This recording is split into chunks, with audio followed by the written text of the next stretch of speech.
नमस्कार दोस्तों। Stock markets अगर क्रिकेट है तो इंट्राडे ट्रेडिंग यानी टी20 क्रिकेट है और stock market investing test cricket है। हर कोई टी20 क्रिकेट यानी इंट्राडे ट्रेडिंग करना चाहता है, फिर चाहे वो बिगनर हो या फिर एक्सपीरियंस्ड हो। एक्सपीरियंस लोग तो अच्छे से कर लेते हैं, लेकिन बिगनर्स भी इंट्राडे ट्रेडिंग आज करना चाहते हैं। यहां पर एक चीज मैं आपको बता दूं कि फिर चाहे वो टेस्ट क्रिकेट हो या टी20 क्रिकेट हो या कोई भी क्रिकेट हो, आपके जो बेसिक्स है वो सेम रहते हैं। वैसे ही ट्रेडिंग में भी है। आप कोई भी ट्रेडिंग अगर करते हैं, इंट्राडे हो या फिर स्कैल्पिंग हो या फिर पोजिशनल ट्रेडिंग हो, स्विंग ट्रेडिंग हो, आपके जो बेसिक्स है, जो आपका अंडरस्टैंडिंग है चार्ट्स का, टेक्निकल एनालिसिस का, फंडामेंटल एनालिसिस का, वो सारी चीजें सेम रहती है। इसीलिए ऐसा कहा जाता है कि जो एक अच्छा टेस्ट प्लेयर है, जिसका टेक्निक अच्छा है, जिसका टेम्परामेंट अच्छा है, वो टी20 में भी अच्छा कर लेता है। जिसका टेक्निक और बाकी चीजें अच्छे नहीं है, वो सिर्फ टी20 अगर खेलते हैं तो कुछ दिनों तक अच्छा परफॉर्मेंस कर सकते हैं, लेकिन लंबा करियर नहीं बना पाएंगे। वैसे ही हमें इंट्राडे ट्रेडिंग को भी पहचानने के लिए हमारे टेक्निकल एनालिसिस के जो बेसिक्स है उसको ध्यान में रखना ज़रूरी है, उसको सीखना बहुत बहुत ज़रूरी है। इसके ऊपर हमने काफ़ी सारे वीडियोस किए हैं, कैंडलस्टिक्स के ऊपर, टाइम फ्रेम्स के ऊपर, ट्रेंड लाइंस के ऊपर, चार्ट के टूल्स के ऊपर में इसी प्लेलिस्ट में सारे वीडियोस अवेलेबल है। आप इस वीडियो को देखने के बाद उन सब वीडियोस को भी देखिए, क्योंकि वो सब बेस फॉर्म करते हैं इस स्टडी की।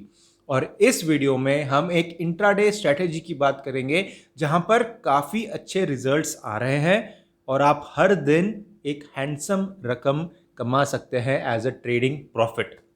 साथ ही में दूसरी एक चीज की स्ट्रैटेजी हम देखेंगे कि हमें कितना पैसा इन्वेस्ट करना चाहिए इंट्राडे में, राइट? क्योंकि कैसे करना है वो तो जरूरी है ही, लेकिन कितना करना है वो भी उतना ही जरूरी है। आपको ज्यादा भी बहुत ज्यादा इन्वेस्ट नहीं करना है और बहुत कम भी इन्वेस्ट नहीं करना है। इसलिए कैसे करना है और कितना करना है, ये दोनों चीजों के बारे में बात करेंगे और शुरुआत करते हैं वीडियो की।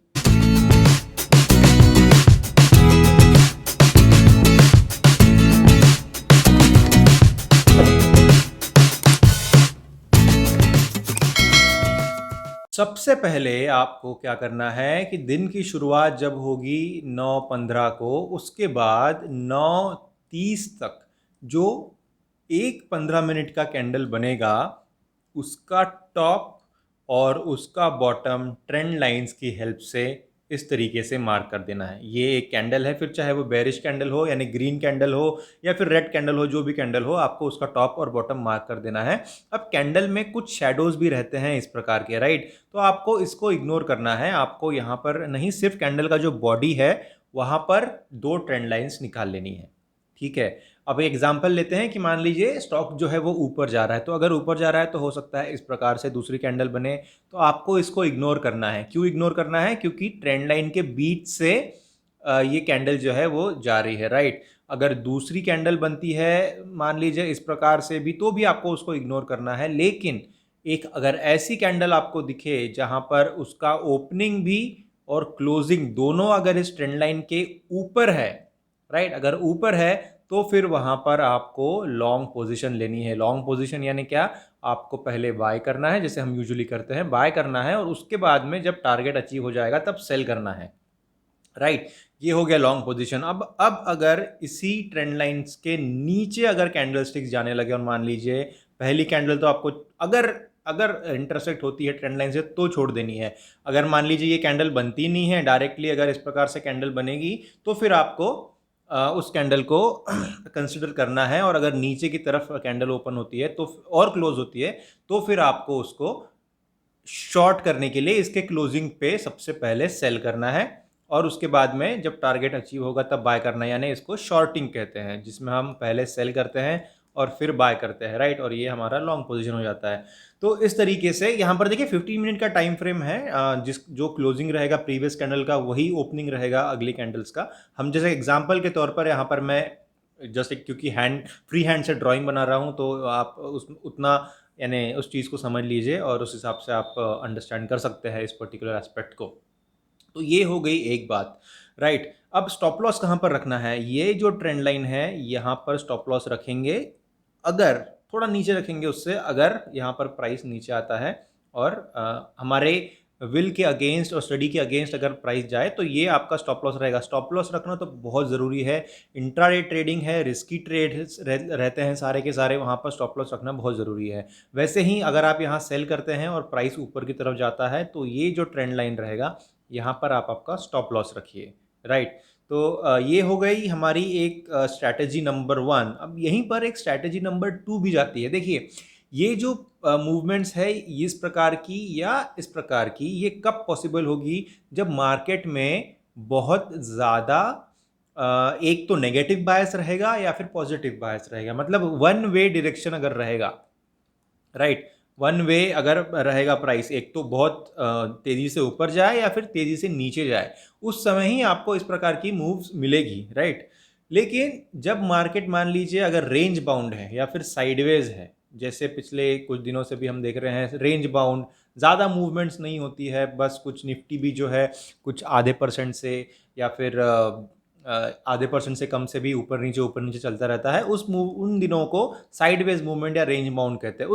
उसमें क्या होगा कि स्टॉक जो है वो इतनी आसानी से यहाँ से बाहर अगर निकल भी जाए तो बहुत जल्द अंदर चले जाएगा, ये जो विंडो है इसके अंदर चले जाएगा। तो उस केस में आपको क्या करना है, ऐसी कैंडल ढूंढनी है जो इस ट्रेंड लाइन को छुए ना और अंदर रहे, जैसे कि ये कैंडल है। अगर ये होता है तो फिर आप इसके टॉप में यानी इसके क्लोजिंग में बाय कर ले, और जैसे जैसा स्टॉक ऊपर आएगा यहाँ पर तो इस रीजन में जब पहुँचने लगे तो आप यहाँ पर उसको सेल कर दें, और फिर से यहाँ पर अगर बाय करेंगे, यहाँ पर अगर सेल करने के बाद अगर फिर से अगर आपको शॉर्ट करना है तो यहाँ पर आप फिर से एक बार बाय कर सकते हैं और फिर से यहाँ पर सेल कर सकते हैं। तो ये जो विंडो बन रही है, ये जो ट्रेंड लाइन्स के बीच की ये जो जगह है, इसको आप यूज़ कर सकते हैं। और दिन में हो सकता है कभी रेंज बाउंड हो तो एक दो बार आपको चांसेस मिले, आप उसको बाय सेल रेगुलरली करें। लेकिन यहाँ पर आपको ध्यान ये रखना है कि ये जो विंडो है इसकी जो गैप है ये आपके कुछ आपको इसका कुछ फ़ायदा मिले, राइट। अगर ये गैप जो है ये खुद ही 0.5% की है तो फिर आप इससे क्या ही फ़ायदा कमा लोगे। आप हार्डली 0.2 0.3%, इतना नहीं, इतना कम नहीं कमाना है, इतना रिस्क लेकर के इतना कम प्रॉफिट्स हमें नहीं चाहिए, राइट। इसलिए यहाँ पर कम से कम 3-4% का अगर विड्थ है या फिर 2% का भी मान लीजिए, 2% का भी विड्थ है तो उसमें से आप 1% कमा सकते हैं। 2% के गैप में आप कहीं ना कहीं 1% का मूवमेंट जो है उसको ट्रैक करके उसका फ़ायदा ले सकते हैं। तो ये विड्थ जो है ये ज़्यादा रहना ज़रूरी है। अगर आप जो हमने सेकंड स्ट्रैटेजी यूज़ की जिसमें हम रेंज बाउंड मार्केट अगर रहता है तो यूज़ करते हैं। पहली तो अगर नेगेटिव बायस या फिर पॉजिटिव बायस रहता है मार्केट में तो फिर आप ये जो स्ट्रैटेजी जो हमने सबसे पहले डिस्कस की उसको यूज़ कर सकते हैं। आइए चार्ट्स के ऊपर में देखते हैं कि ये जो हमने डिस्कस किया वहाँ पर कुछ एग्जाम्पल्स उसके हम ले लेंगे। तो ये सबसे पहले एक सन फार्मा का स्टॉक ओपन है यहाँ पर, और ये देखिए ये 915 का कैंडल है। अब यहाँ पर हम ट्रेंड लाइंस निकालेंगे अगर, तो इसका जो बॉडी है इसकी ये ट्रेंड लाइन बन जाता है यहाँ पर, ठीक है। और उसका बॉटम जो है उसका बॉटम का ये अप्रॉक्सीमेटली इस प्रकार से ट्रेंड लाइन थोड़ा नीचे हो गया, बट आप समझ सकते हैं ये ट्रेंड लाइन मैंने यहाँ निकाल लिया। अब इसमें क्या हो गया कि ये जो कैंडल है ये पूरी तरीके से नीचे है ट्रेंड लाइन के, तो आप इसके क्लोजिंग पे यानी ये यहाँ पर बाय कर ले। उसके बाद क्या हुआ कि प्राइस यहाँ गया, यहाँ गया, यहाँ गया। ये देखिए बॉडी जो है ये पूरी तरीके से अभी भी ट्रेंड लाइन के अंदर नहीं गई है, तो स्टॉप लॉस वहाँ पर ट्रिगर नहीं हुआ है, राइट। उसके बाद में हम नीचे आएंगे और यहाँ पर देख सकते हैं कि काफ़ी नीचे तक भी प्राइस गया। तो इस पोजीशन से यहाँ तक का ये जो फ़ायदा है ये हमें यहाँ पर इस स्टॉक में यहाँ पर हो रहा है। ये रिलायंस का एक स्टॉक है, रिसेंट का एक एग्जाम्पल देख रहे हैं हम। फिर से एक बार देखेंगे तो ये देखिए यहाँ पर ये ओपनिंग है, ये उसका ये ओपनिंग है एक्चुअली, ये क्लोजिंग है, ये ट्रेंड लाइन यहाँ नीचे वाला बन जाता है। यहाँ पर हम देख सकते हैं कि ये बाहर है, राइट। यहाँ पर अगर आप एंट्री लेंगे तो देखिए इतना नीचे तक, यानी मेरे ख्याल से दिन यहाँ पर ख़त्म हो जाता है। तो ये यहाँ से लेकर के यहाँ तक ये आपको जो इतना गैप मिलता है, राइट। और आपको अगर आप नेक्स्ट डे भी फॉलो करते हैं उसको, अगर आप फ्यूचर्स में ले रहे हैं, शॉर्ट कर रहे हैं, तो ये आगे भी चलेगा, यहाँ तक नीचे आया है प्राइस। तो ये एक स्ट्रैटेजी है इंट्राडे की। 15 मिनट का कैंडल आप देखिए सबसे पहले, और 15 मिनट के कैंडल के ऊपर में आप आपका डिसीजन ले सकते हैं। ये हो गई बात कि आपको ट्रेड कैसे लेना है। अब सबसे इम्पॉर्टेंट बात जो है वो ये है कि आपको ट्रेड कितना लेना है, आपको कितने पैसे उसमें इन्वेस्ट करने चाहिए, राइट। वो हम कैसे पता करेंगे?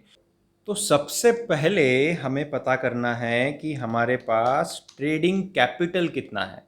तो यहाँ पर मैं ट्रेडिंग कैपिटल को मेंशन कर दूंगा। ट्रेडिंग कैपिटल, आपके अकाउंट में कितना कैपिटल है, मतलब कितना पैसा है जिससे आप ट्रेडिंग करना चाहते हैं। मान लीजिए एग्जाम्पल के तौर पर 1 लाख रुपया अगर है आपके ट्रेडिंग अकाउंट में, तो हमें यहाँ पर ये एंश्योर करना है कि हमारे ट्रेडिंग कैपिटल का मैक्सिमम 2% हम किसी एक ट्रेड में गवाए। उससे ज़्यादा हम किसी एक ट्रेड में गवाना अफोर्ड नहीं कर सकते। इसलिए हमको पता करना है कि 2% हमारे ट्रेडिंग कैपिटल का कितना है। तो that is equal to 2% of 1 lakh is equal to, तो ये हो जाता है 2000। यानी हम एक ट्रेड में 2000 रुपया से ज़्यादा नहीं गंवाना चाहते और नहीं गंवाना चाहिए, राइट। तो इसके लिए हमें कितना क्वांटिटी, मतलब एक स्टॉक के अंदर में कितना पैसा डालना पड़ेगा, कितनी क्वांटिटी खरीदनी पड़ेगी उसकी, राइट। फॉर एग्जांपल मान लेते हैं, पुराना ही एग्जांपल ले लेते हैं जो हमने अभी जस्ट डिस्कस किया, इन्फोसिस। इन्फोसिस का प्राइस क्या है, 1390। यहाँ पर एग्जांपल ले लेते हैं इन्फोसिस, और बाय प्राइस जो है वो फॉर 1390 को हम राउंड ऑफ कर लेंगे, 1400 ले लेते हैं, ठीक है। समझ लीजिए 1400 पे हम उसको एंट्री ले रहे हैं। एंट्री प्राइस यानी बाय प्राइस सेम ही चीज़ है।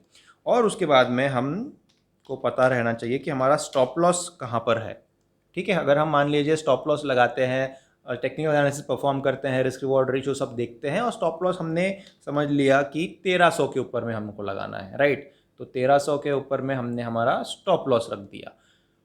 अब हमें कितना कैपिटल लगाना है ये पता करना है। तो इसके लिए हमको क्वांटिटी निकालनी पड़ेगी इन्फोसिस की कि हमें कितनी लेनी है, राइट। तो यहाँ पर मैं लिखूंगा क्वांटिटी ऑफ इन्फी। क्वांटिटी कितना हमको खरीदना है, ये कैसे पता करेंगे हम लोग। इसके लिए हमें इन दोनों का सबसे पहले डिफरेंस निकालना पड़ेगा कि इसका और इसका डिफरेंस कितना है, राइट। मतलब 1400 माइनस 1300, डिफरेंस जो है वो है 100 का, ठीक है। तो यहाँ पर मैंने 100 लिख लिया। अब क्वांटिटी जो खरीदनी है दैट इज इक्वल टू ये जो हम अफोर्ड कर सकते हैं, मैंने मैक्सिमम लॉस जो हमारा रह सकता है, यानी 2000 डिवाइडेड बाय ये जो डिफरेंस है, मतलब स्टॉप लॉस और बाय प्राइस का जो डिफरेंस है वो। और यहाँ मैंने इज इक्वल टू कर दिया, तो हमें पता चल गया कि क्वांटिटी ऑफ इन्फी कितनी लेनी है, 20 शेयर्स खरीदने हैं इन्फोसिस के। उससे ज़्यादा हम नहीं खरीदना चाहते और नहीं खरीदना चाहिए, सो दैट हमें हमारा पोजीशन साइजिंग जो है वो इंटैक्ट हम उसको रख पाए। तो ये 20 की ही क्वांटिटी हम खरीदेंगे। और जैसे हमने देखा कि 1400 का एक शेयर है, तो फिर टोटल कैपिटल इन्वेस्टेड ये कितना हो जाएगा, ये हो जाएगा 20, यानी जितने शेयर खरीदने हैं, और मल्टीप्लाइड बाय एक शेयर की कॉस्ट जो कि है 1400। यहाँ पर हमने जो लिखा 1400, इसको हम मल्टीप्लाई कर देंगे तो 28,000। 1 लाख में से सिर्फ और सिर्फ 28,000 रुपये के इन्फोसिस के शेयर आप खरीद सकते हैं, और उतना आपने लेना चाहिए। इस प्रकार से हम निकाल सकते हैं कि हमें सबसे पहले तो किस प्रकार से इंट्राडे ट्रेडिंग के स्टॉक्स को देखना है, 15 मिनट के कैंडल के ऊपर देखना है, जो हमने डिस्कस किया उससे भी आप थोड़ी स्टडीज़ उसमें ऐड कर सकते हैं, है ना। क्योंकि किसी भी स्ट्रेटजी को आप प्लेनली फॉलो मत कीजिए, उसमें अपने भी कुछ इनपुट्स डालिए। जो कैंडलस्टिक्स में हमने पढ़ा है उसमें भी बहुत सारी चीज़ें हैं कि कैसी कैंडलस्टिक बनती है, हैमर बन रही है, शूटिंग स्टार बन रही है, बुलिश इनगल्फिंग बन रही है, बुलिश हरामी बन रही है, ये सारी चीज़ें भी उसमें ऐड करिए। बाकी अपना ट्रेडिंग एक्सपीरियंस, ट्रेडिंग टेम्परामेंट बहुत इंपॉर्टेंट है, ट्रेडिंग माइंडसेट, साइकोलॉजी, ये सारी चीज़ों को ऐड कीजिए हमने इंट्राडे ट्रेडिंग में। देखिए इंट्राडे ट्रेडिंग जो है ये एक बहुत ही शॉर्टर टाइम फ्रेम है, राइट। शॉर्टर जितना जितना समय कम होता है उतना आपके माइंड के ऊपर में प्रेशर आता है, मार्केट का, लॉसेस का, फोमो का, बहुत सारी चीज़ें चलती रहती है। जब आप इंट्राडे ट्रेडिंग करते हो तो आपको एक्सपीरियंस रहना बहुत ज़रूरी है। मान लीजिए आखिरी के 2 ओवर बचे हैं और अगर इनएक्सपीरियंस प्लेयर जाएगा T20 क्रिकेट खेलने के लिए तो he is bound to fail. लेकिन अगर कोई एक्सपीरियंस प्लेयर जाता है जैसे MS धोनी के जैसा, तो फिर वो कैसे टेम्परामेंट से और एक्सपीरियंस से मैच को जीता करके लाता है। वैसे ही चीज़ है इंट्राडे में, अगर आपको सक्सेसफुल रहना है तो आपको टेक्निक तो आनी ही चाहिए, साथ में आपको टेम्परामेंट भी आना चाहिए, आपकी साइकोलॉजी सही रहनी चाहिए, आपका माइंडसेट सही रहना चाहिए, राइट। आपकी जो एक्सपीरियंसेस रहे हैं उनसे आप किस तरीके से सीखते हैं, वो सबसे बड़ा गेम है इंट्राडे में, राइट। तो कैसे लेना है स्टॉक, उसमें और भी चीज़ें आप ऐड करिए आपके हिसाब से। 15 मिनट वाला टाइम फ्रेम जो है उसमें हमने डिस्कस तो किया है कि अगर आप 2 ट्रेंड लाइंस निकालेंगे तो कैसे ऊपर और नीचे में और बीच में भी अगर स्टॉक रहेगा तो आप उसको फ़ायदा कैसे ले सकते हैं। उसमें थोड़े एडवांसमेंट्स भी करना चाहिए, क्योंकि हमेशा 100% फुल प्रूफ स्ट्रैटेजी कोई है नहीं स्टॉक मार्केट्स में। हर एक जन अपनी तरीके से कोई भी एक स्ट्रैटेजी को 100% या फिर नॉट 100%, 85-90% यूटिलाइजेशन पे ला सकता है। वैसे आपको वो चीज़ करनी है आपके एंड पे, और कितना लेना है वो तो हमने डिस्कस किया है, इसको तो स्ट्रिक्टली फॉलो करना है। अगर आप शुरुआत कर रहे हैं स्टॉक मार्केट्स में तो आपको ये तो बहुत ही ज़रूरी है कि आप 2% से ज़्यादा एक ट्रेड के ऊपर में रिस्क ना करें। जिस प्रकार से हमने निकाला कितने शेयर्स लेने हैं वैसे ही आपको लेना है। तो ये रही बात एक इंट्राडे स्ट्रैटेजी की। ये वीडियो आपको वैल्यू एडिशन लेकर के आया होगा तो लाइक करिएगा, वीडियो को शेयर करिए सोशल मीडिया प्लेटफॉर्म्स पे, और सब्सक्राइब और बेल आइकन को एनेबल भी करिए और जुड़े रहिए हमारे साथ में। Thank you and I will be seeing you again soon.